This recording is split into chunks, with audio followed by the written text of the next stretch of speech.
And welcome back.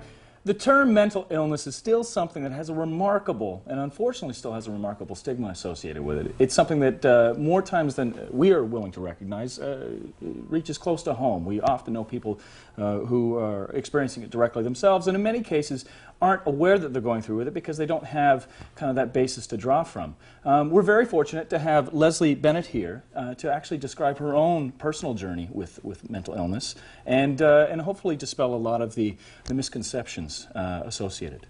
Yes. Welcome to the show, Leslie. Thank you. Thank you so much.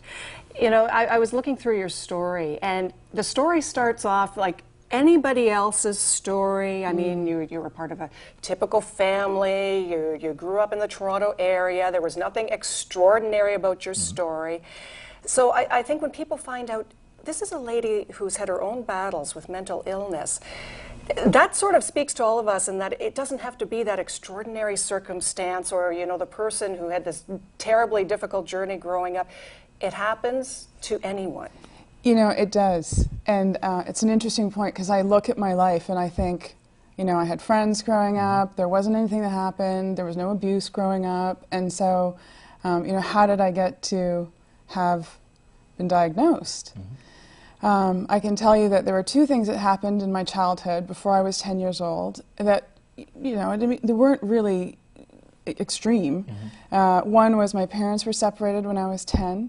They got back together in a year and a half, you know, so my parents were always around.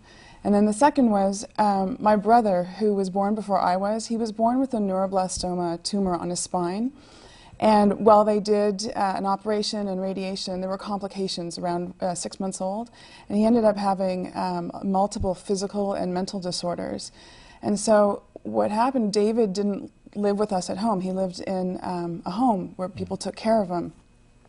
And so those two pieces, from as far as I can tell, because, you know, I've been looking at this for a while, really are two of the sources from where this all started.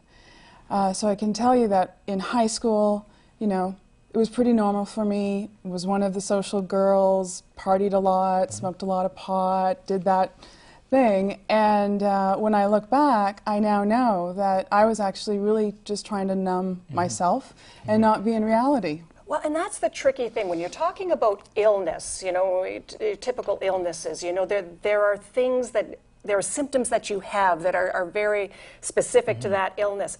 Mental illness is something different then, and it's so different in so many different ways, and everybody manifests itself differently, that to be able to say, oh, that's exactly what it is.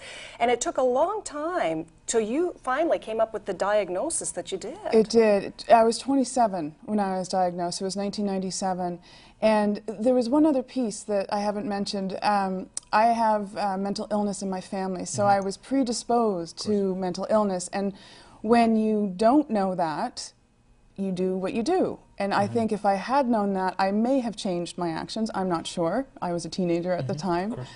But, you know, when I was 27, I was diagnosed with bipolar disorder. And bipolar disorder is where there's manic episodes, so when you're very, very high, and also depressive episodes. And in my case, I had moved out to Vancouver. I was living there on my own. It's a very gloomy, rainy town, as you know, and for a while there, I was really, really depressed. I was very, very depressed. My mom knew. She came out immediately. She took me to a doctor, and they put me on antidepressants. Well, I was still smoking pot at the time, and you know, thought I could just manage this without taking the antidepressants, and so I decided to stop taking them without my doctor's support. The one thing you never want to do is stop taking antidepressants without tapering them off. So this actually put me into a manic state. And sometimes this happens where you're on an antidepressant and you get put into a manic state. And I didn't know I was manic. I think there was about 3 months or so that I was manic, and I don't know that. Like I have blocks in terms of how it all happened, how long it was. And so finally my roommate at the time, he called my mom and he said, you've got to come back out and take care of Leslie. She's not taking care of herself. And they had me committed into a psychiatric ward. Well, and you know, good for them for taking the steps that they needed to do, because you obviously were in a situation where you weren't, but it becomes such a hard thing for families. And when you mentioned, you know, this history in your family of mental illness, but it becomes a disease that nobody wants to talk about. You know, it's that little secret, we just won't say anything and it'll be all right. It's very true. In your case, had you known, it would have been so valuable if we would have the conversations and treat it like the illness it is and be free to talk about it. It would have been so valuable. Yeah, and who knows what the difference would have been, but you can sort of look back and go, that would have been an interesting conversation to have, at least to start with. It's certainly something that what I want to do is change society's negative perception of mental health, and that's why I speak out. You know, I'm willing to say whatever there is you want me to say in terms of my story. I'll tell you anything. I had some people the other day ask me about the side effects from the medication that I take, and I had never said that publicly, and so, you know, that was another step for me.